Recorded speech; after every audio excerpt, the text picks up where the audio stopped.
Alors j'ai fait un peu de ménage dans les pages.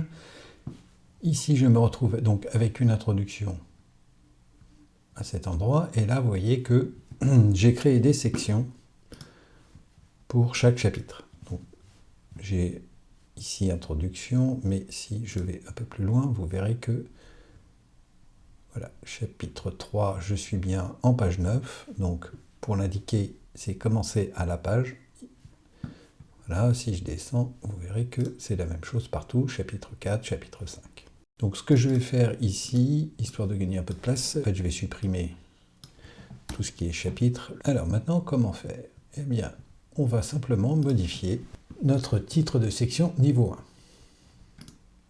Je vais donc faire un clic droit, modifier titre de section. Et cette fois, je vais aller dans puces et numérotation. Première chose à lui indiquer, c'est ce que l'on veut.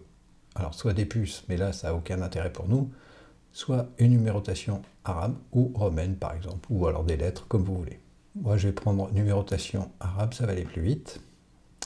Je dois lui indiquer le niveau, donc c'est bien un niveau 1.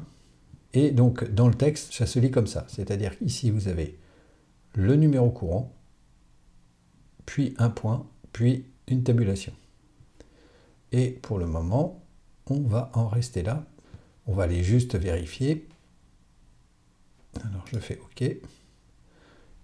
La problématique, voyez-vous, c'est que donc j'ai un numéro 1 ici, mais à chaque fois, je démarre avec des numéros 1. Donc, ça ne convient pas. Alors, je vais aller dans Modifier à nouveau. Et je ne vais pas faire non listé, mais manuel uniquement, ou sous le niveau actif, c'est pas très grave. Hop, et là, si vous regardez bien, introduction 1, 2, 3, 4 et 5. Donc, ça fonctionne. Je vais faire un enregistrer, histoire de. Et maintenant, on va aller voir la sous-section de niveau 2. Enfin, la section de niveau 2, pardon. Là, c'est pareil, je vais lui dire, ben, tu me prends un numéro, mais que se passe-t-il? C'est que là, forcément, lui, il trouve un titre, donc il enquille les numéros. Donc il faut lui indiquer que c'est un niveau 2. Et là, donc, il m'a bien remis une numérotation à partir de 1, simplement. Donc je vais lui faire sous le calque 1. Et ce qu'il faut, c'est que, et là vous voyez que 1, 2, ça reprend. Et simplement, il faut lui indiquer ici, alors il faut bien cliquer, faire attention, vous lui indiquez niveau 1, vous rajoutez un point. Et au niveau du taquet de tabulation, lui, il est à 0. Bon, ça, on réglera ça après. On va modifier notre titre de section 2 et on va les regarder dans taquet et tabulation. Et donc, par défaut, il nous a mis 12,7. Et vous voyez que si je réduis cette somme, enfin cette valeur, bon, eh ben, je récupère un affichage un peu plus... Oups là, 7, ça fait trop. Voilà, c'est 8 max. Et je fais OK. On va revenir sur les tabulations au moment d'attaquer la table des matières. Pour ceux qui ne sauraient pas, créer une table des matières nécessite deux choses. La première, c'est d'avoir des feuilles de style pour chacun de vos titres qui doivent apparaître dans la table des matières. Et de l'autre, il faut créer une zone de texte, comme ceci. Une fois que c'est créé, vous restez bien sur votre outil zone de texte, ne passez pas sur outil déplacé, parce qu'à ce moment-là, il ne saura pas quoi faire.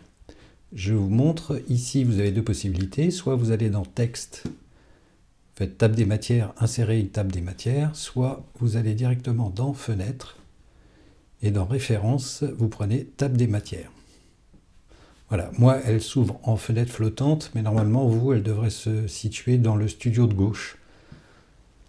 Ici donc, avec mon outil zone de texte de sélectionner, je peux générer ou insérer une table des matières. Donc une table des matières peut concerner un document entier ou des sections que vous avez créées. Ici, nous on va rester sur document entier, mais je vous rappelle que vous gérez les sections à partir du gestionnaire de sections dans la fenêtre page du studio de gauche.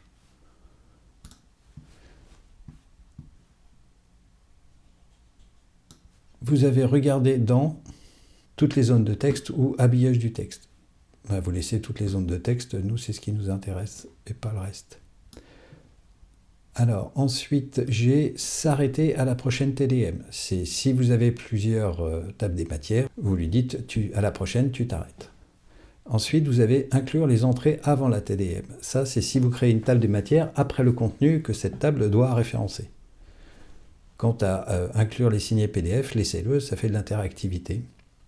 C'est-à-dire que lorsque vous allez générer un PDF, ben, l'utilisateur pourra cliquer sur la page, enfin sur le titre en question, et il atterrira sur la page. Numéro avant intitulé, ça c'est si vous voulez mettre les numéros de page avant l'intitulé, ça c'est à vous de voir.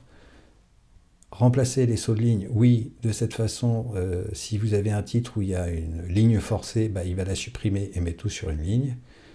Et inclure les objets épinglés, bon là j'en ai pas donc je peux le décocher, c'est si vous avez rajouté des éléments avec un copier-coller des éléments graphiques à votre titre, lui va les embarquer. Quant au séparateur, donc il nous met par défaut une tabulation, mais vous pouvez lui rajouter par exemple le P en minuscule ou en majuscule comme vous voulez, plus le point, et donc après viendra le numéro de la page. Et enfin, il faut lui indiquer quelles sont les feuilles de style qu'il doit récupérer. Donc je vais lui dire, tu prends le niveau 1, le niveau 2 et le niveau 3. Voilà. Et par défaut, qu'est-ce qu'il a fait? Il nous a créé un taquet ici, entre le 1 point et introduction, et le... Alors du coup, moi, il ne m'a pas pris mon P, alors ça je ne sais pas pourquoi, mais... il le supprime à chaque fois. Donc, cochez d'abord et ensuite indiquez-lui le P. Donc maintenant que j'ai fait ça, je vais fermer ma fenêtre parce que je n'en ai plus besoin et je vais m'intéresser à ce que Affinity Publisher a généré, c'est-à-dire les styles de paragraphes en l'occurrence. Je vois ici que j'en ai 3 qui correspondent en fait à mes 3 niveaux que j'avais au niveau de mon titrage. Et donc je peux modifier les choses. Je vais par exemple modifier, alors si je lui dis d'appliquer, bon, il ne se passe pas grand-chose. Ah oui, non, à part que... Hop là, pardon, j'ai fait une bêtise. Vous ne faites rien pour le moment. Parce que sinon, il va appliquer la feuille de style à tous les caractères qui sont dans la table des matières.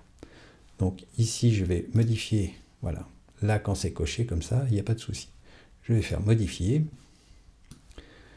Et alors ici, à moins que je puisse élargir la fenêtre, c'est une vraie galère parce que taquet de tabulation... Voilà.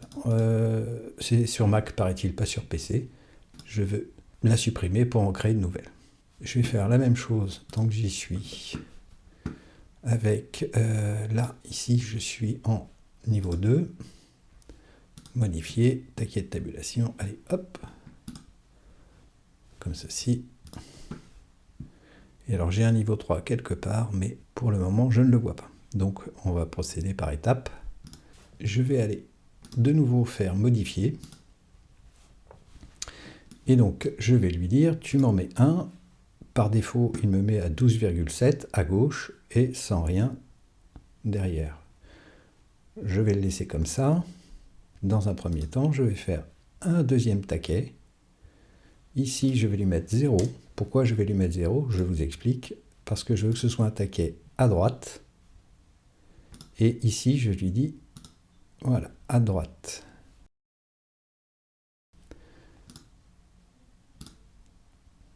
Voilà. Du coup, j'ai un premier taquet à gauche à 12,7 mm et un second de 0 à partir de la droite. Et il me reste le niveau 3, modifié. Donc là, c'est pareil, je supprime 1, 2, ici à droite, 0.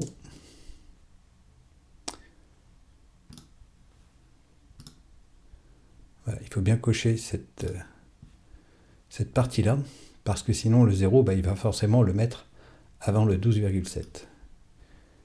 Et donc voilà, ça j'ai fait déjà une première série. Avec bien sûr des petits soucis au niveau des taquets, ici par exemple. Donc je vais faire OK, je vais retourner en faisant bien attention sélectionner une zone, enfin une partie de texte qui a la bonne feuille de style. Et donc, ici, à la place de 12,7, si je mets 10, qu'est-ce qui se passe? Bon, 10, ça fonctionne. Si je mets 8, ça va fonctionner aussi. Allez, même 4, hop. Voilà, 4, ça fonctionne à peu près. Je fais OK. Ensuite, je vais reprendre le deuxième ici. Et là, je vais faire une petite modification. En le testant, je vais retourner dans espacement et je vais lui dire retrait à gauche. Voilà. Tu me mets 4 mm par exemple. Ouais, je peux même faire 6. Ouf, non, 6, ça va faire beaucoup. Donc je peux aller jusqu'à 5 mm sans que ça foute tout en l'air derrière. Et je fais OK. Si je fais modifier cette fois-ci l'entrée, je lui dis aligner sur la grille de ligne de base, que ici, entre les styles identiques, on lui met 0. Oui, alors forcément là ça fonctionne. Et quant aux autres, je vais lui dire 0 en espace avant et 10,4 en espace après. Et donc là déjà ça se passe beaucoup mieux. Je fais OK et j'ai ma table des matières. Et dès lors que vous avez des modifications sur le contenu des pages, soit vous passez à nouveau dans Texte, table des matières et mettre à jour toutes les TDM, ou mettre à jour la table des matières si vous n'en avez qu'une.